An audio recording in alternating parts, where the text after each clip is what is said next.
and a very warm welcome to this week's episode of Out and About in the UK. Coming up a little later in the show, we'll be chatting to Tony Woods, Managing Director of Midland Steel Reinforcement Supplies, who have bases in Mountmellick in County Laois, Motherwell, Newcastle and their brand new facility at Thamesport, London.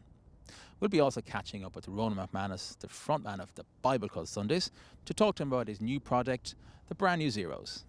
But first we're going to go back to the 20th Crawley Irish Festival that we featured on last week's show.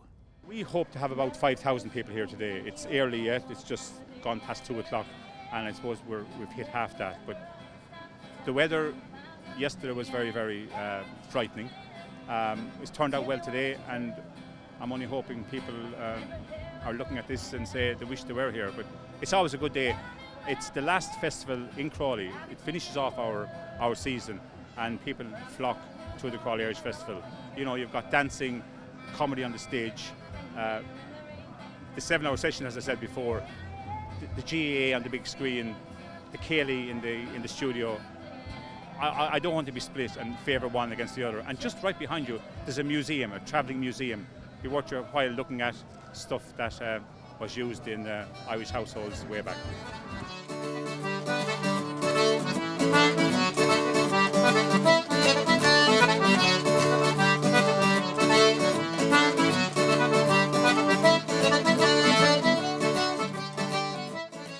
We've been here last bunch of years, and it's changing the venue every couple of times. There's always something new, something different. But it always gets good weather, and yeah, it's great. It's fantastic.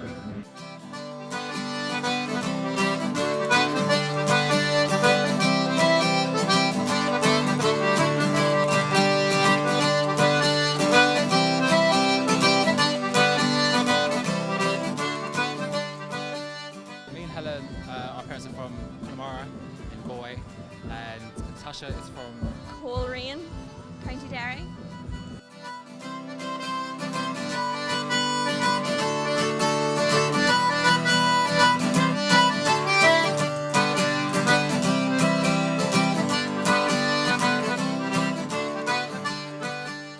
We play loads of Irish music, Irish traditional music, sometimes a bit of Irish country music as well, because that's kind of been in our generation that we've been raised in as well, so just a mix of everything for everybody.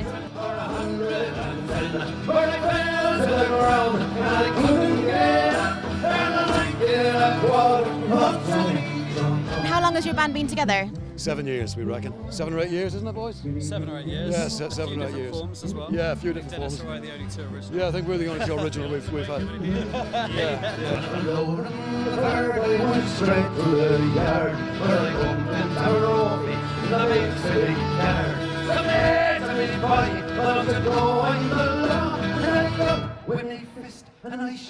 This is the first time I've been here. First time we've played here, obviously. Eddie's been here quite a few times.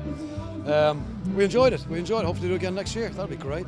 And because we kicked the whole thing off, really, let's hope the whole thing just continues and rolls. It'll be a good afternoon for everybody. What difficulties do you experience with organising a festival like this in Crawley? I suppose it's the same as difficulties with life. It's funds, money, trying to franchise it and finance it. And we find that the Emigrant Support Programme run by the Department of Foreign Affairs is very, very helpful with what we do. West Sussex County Council and the Hort here, also Crawley Borough Council, very, very up for promoting what we do. And also some of the sponsors, the big companies, they come together at times. But you have to be in early in the financial year to try and get the benefit of them.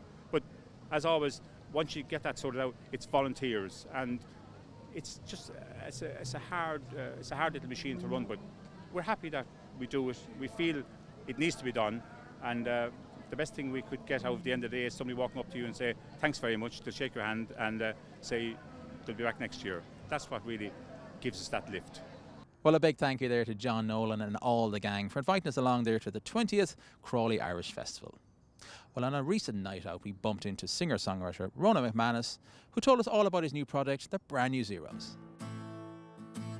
Ronan, tell us about the brand new Zeros, the new product that you're involved in. I got writing with a friend of mine. He's actually our local barber in our little town, and he's a guitarist, and just got writing with him, and we ended up forming a band using Ender and Carlton from the Bible Codes.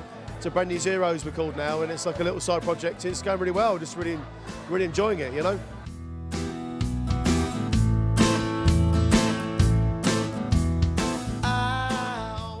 back at home in Ireland to do some recording. Tell us about that. Was that in County Longford you did that? Yeah, we went to Drumlish in Longford with the Ronan brothers. Got a beautiful studio there. So we went over there, just booked a week over there, and we basically we did it all in 3 days, 10 songs in 3 days, because we could work on it night and day, and it was absolutely brilliant, beautiful countryside, and we had a great time.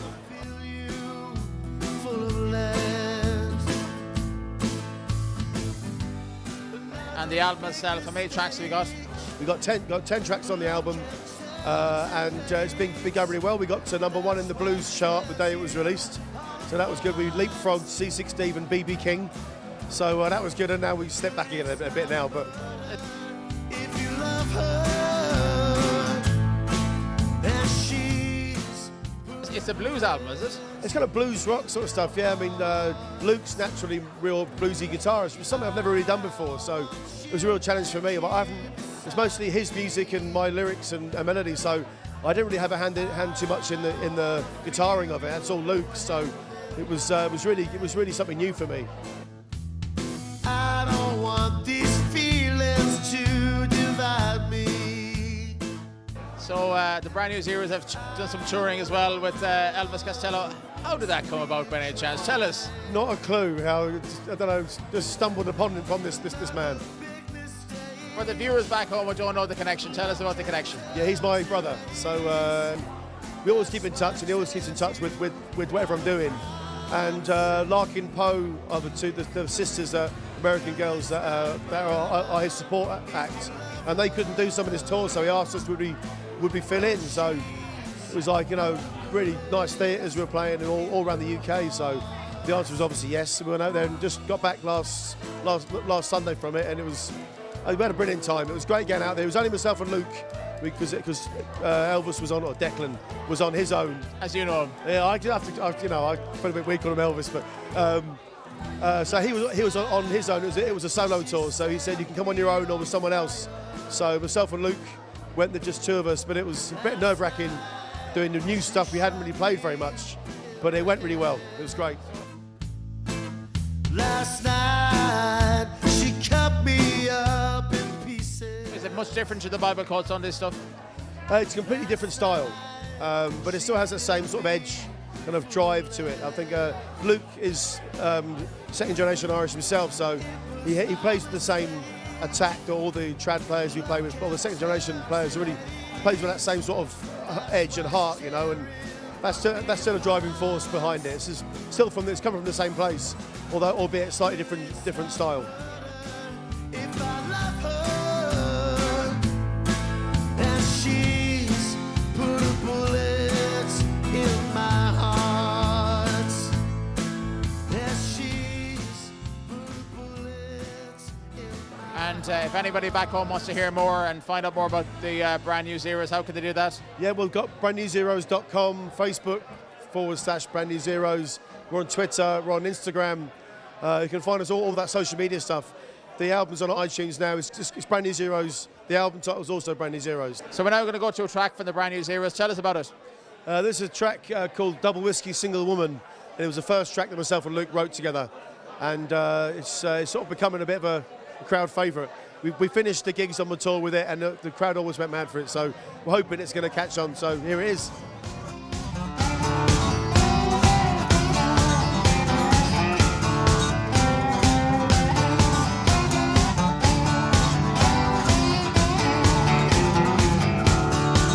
ticks up onto the hour, I light a cigarette. Pull some right belt, pull tight shirt button to my neck. As a needle hits the 45, it lights a little fire. As I walk out, there is no doubt I stand a few feet higher. I have no friends or family that I could call my own. At 6 o'clock, the alarm goes off and the table calls me home. Bring me the whiskey that I buy in. Bring me a woman to make it interesting. Bring me the whiskey to wash away my sin. Bring me a woman so I can do it all again.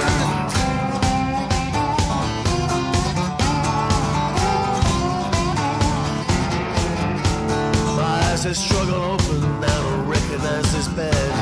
I look to the right, still sleeping tight, I don't recognize that head. The walls are closing on me, and I'm planning my escape. If I ever see her face again, I pray that she's not late. I have no friends or family that I can count on. At 6 o'clock the alarm goes out when the tavern calls me home. Bring me a whiskey, and I'll buy it. Bring me a woman to make it interesting. Bring me a whiskey to wash away my sin. Bring me a woman so I can do it all again.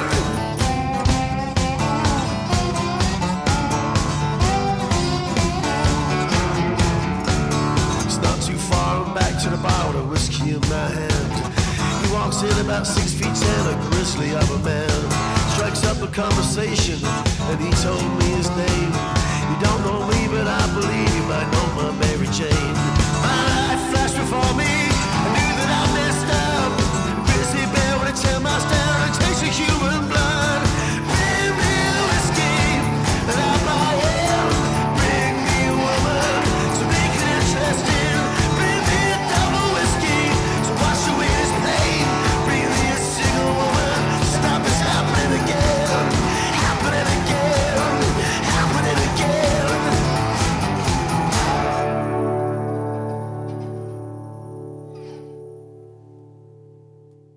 We're going to take a break right now, but do come back to us for the second half of the show.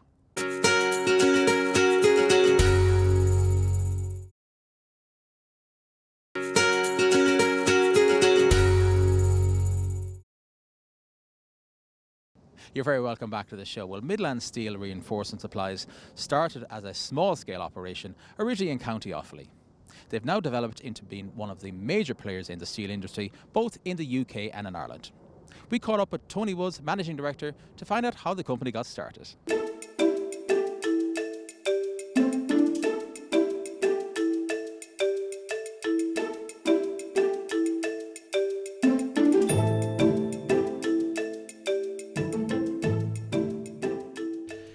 In 1998 we started into rebar cut and bent. We were a very, very mediocre small farmyard cutting and bending scenario at the time, doing 50 tonnes of steel a week. We opened a small little depot in Burr to service ourselves initially, and from that we had started to receive a lot of inquiries for express material. As the market grew and as volumes grew in the Irish market, we decided to invest in machinery, and in 2003 we purchased a site in Mountmellick, which is now the headquarters. We built a purpose-built facility, the first ever purpose-built facility for reinforcing cut and bending in the Irish market. And from 2003 till 2008, it was very, very busy. We became one of the largest fabricators of reinforcement in the Irish market, servicing commercial buildings, residential buildings, and about 80–85% of the infrastructural work that was being done at the time by the government. So we grew from a 50 tonne a week kind of hobby into a 1250 tonne a week mass producer of reinforcing steel. Back in 1998 when the company started out, what was the marketplace like at the time? Very tough environment actually. We were just entering into a period of a bit more volume in the Irish market. We had come through about 8 years of very, very tough trading, and the signs of the economy were quite good. So we were moving into new order book, new volumes, and we hadn't a satisfactory supplier of reinforcement at the time in the Irish market. Therefore we decided to do it ourselves, and we set up Midland Steel.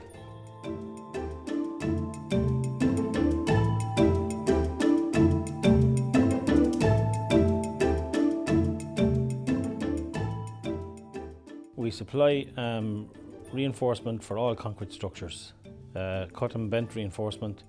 We also supply prefabricated reinforcement where we actually make up the elements and steel fix them and weld them ourselves. We provide a scheduling and detailing service, and we provide a 3D modelling service with Tekla software. We're the first company to do so in the UK and Ireland, and what we are now trying to formulate is a collaborative agreement between engineers, architects, ourselves, site contractors and their management, where it'll be an end-to-end solution for the customer. So therefore engineering design intent is all we require now from the engineers. We then create the BBS schedules ourselves. We do the detailing, to added value rationalisation because of our experience in the concrete industry, and we then take it further by cutting and bending the reinforcement steel for that concrete structure and then prefabrication if required.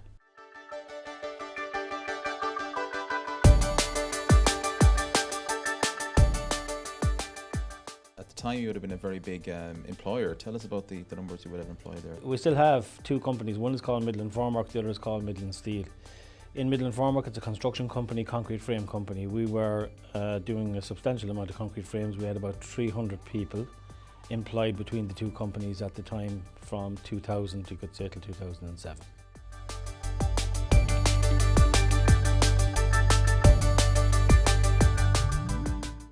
And how big a hit was the recession when it finally came? In August 22nd, 2008, it just seemed to be one of those days where everything seemed to grind to a halt. It came very fast in our industry as we would be the first in and last and first out of any project. It's concrete, it's steel. So within a 6-week period, effectively about 95% of our order book disappeared, with funding stopped, development stopped, and 95% of our clients stopped. So prior to that, we had made a decision that we would enter the UK market. In about 2007, we knew the residential was never going to continue as to the pace that it was doing in the Irish market. So we decided to open a depot in Motherwell in Scotland.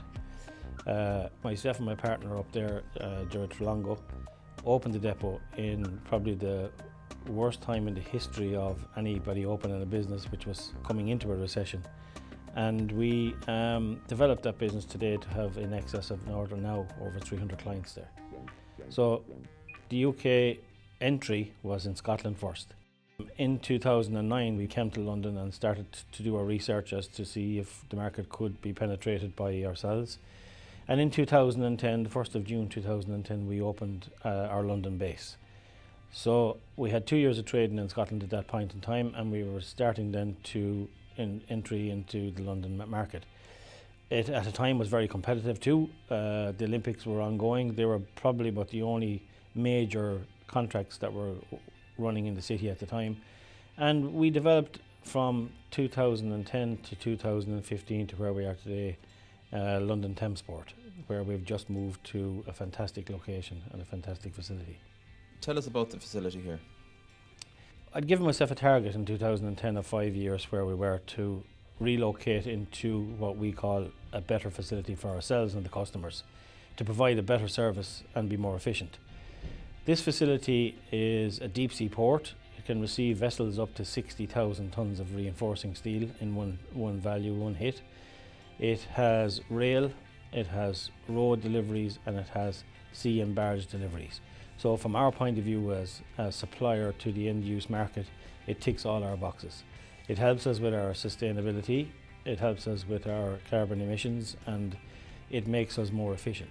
So what we have now here is really all we'd want in respect of facilities.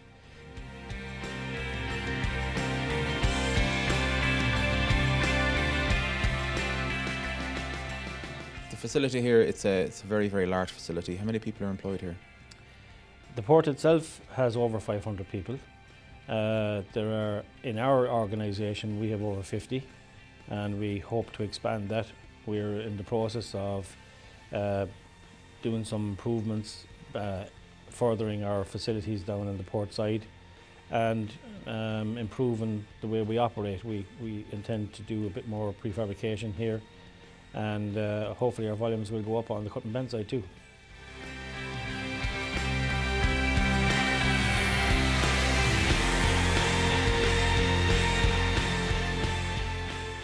Tell us about your commitments to the environment.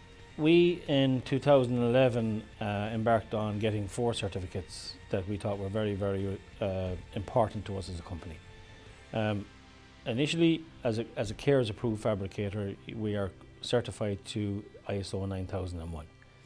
We achieved that certificate on day 1. We then went on and got ISO 18001, which is your health and safety certificate and compliance. And then we went and got 14,001, which is the environmental. It's a very important part of our business. Sustainability, environmentally challenged. We want to make sure we're doing the right things, sourcing in the right possible way, and ensuring our end-use market receivers are getting the best value for money in the best quality that can be achieved under the CARES certification.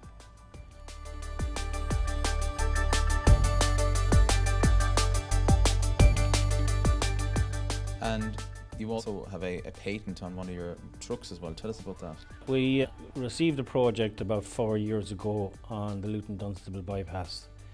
It was a lot of prefab that we had to transport from A to B, and to reduce the carbon emissions that we would be very concentrated on under our sustainability policy that we're certified to, we decided to develop a system whereby we could transport material on a double-based tractor unit scenario. So we call it safety cradles. Safety cradle system, which effectively allows us to double the amount of volume we can put on the trailer. We patented that system and developed it further then into a safety trailer system as well. So we both have now a safety trailer system and the safety cradle system for prefabrication.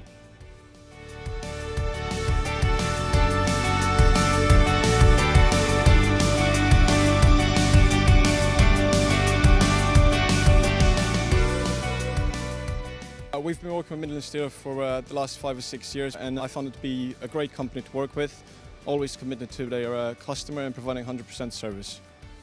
Tell us about their involvement in the job here behind us. On this particular project, we've looked at several issues in designing the rebar, and we've always come up on top. We've looked at manual handling mainly out of a health and safety point, and we managed to reduce that using Midland Steel's design service. Midland Steel have introduced a few safety features to their deliveries, like the cradle system, where all the rebar is 100% contained within the lorry itself, and it takes out the danger of losing rebar on transportation.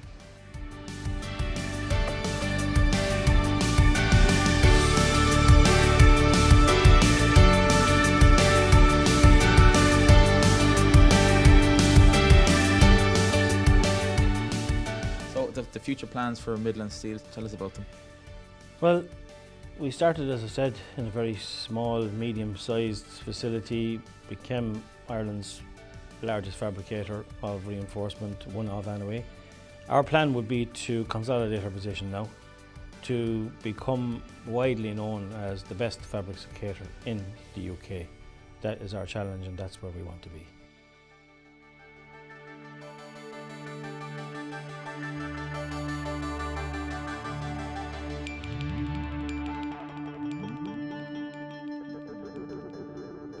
Well, it really is great to see Irish companies thriving here in the UK market, and we'd like to thank Tony for taking the time out to speak to us. If you'd like to contact the show, send an email to ian@irishtv.ie, and you can also find us on Facebook and on Twitter. Unfortunately, that's all the time we have right now, but do come back to us next week when we'll be out and about in the UK.